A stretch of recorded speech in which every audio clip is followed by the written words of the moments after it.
In this section, we'll explore how the funding order works. In the simplest terms, the first projects get funded in the order they were submitted before moving on to second projects, and so on. Using this example, we have 3 schools and 5 projects. At the blue school, submitted on September 8th and 12th, at the yellow school, submitted on September 12th and 16th, and at the green school, submitted on October 7th. First projects are the first to get funded, in order they were submitted.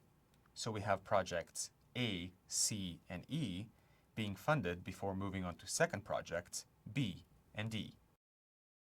Now, in order to make funding equitable, reward early submissions, discourage a late run on applications, and make fulfillment more even and manageable, the funding queue will reset at each funding drop.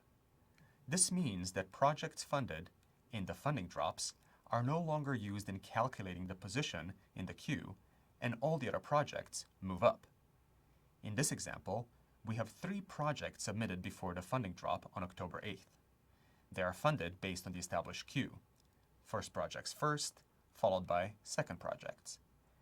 Because the funded projects are no longer counted, the projects submitted after the reset move up in the queue.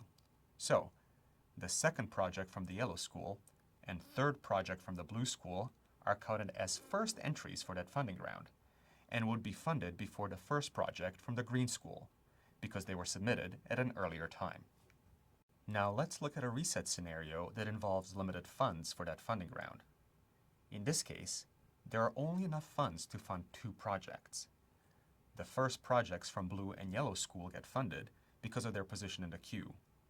The second project from the blue school doesn't get funded and moves into the next funding round.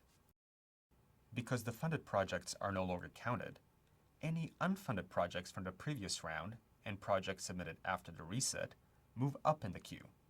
So in this case, the second projects from the blue and yellow school are counted as first and are placed in the queue before the first project from the green school. The third project from the blue school is counted as a second project and would be placed at the end of the queue in this example. This slide illustrates the importance of early submissions. Because there are no applications from other schools, and because there is enough funding for 6 projects, all 4 projects from the blue school would be funded. Leftover funds are moved to the next funding round. If there had been 6 projects submitted from the blue school before the reset, the blue school would have received all the available funding for that round. That concludes this video. If you have any further questions, please don't hesitate to get in touch with our helpful staff at info@myclassneeds.ca. We're looking forward to receiving your application.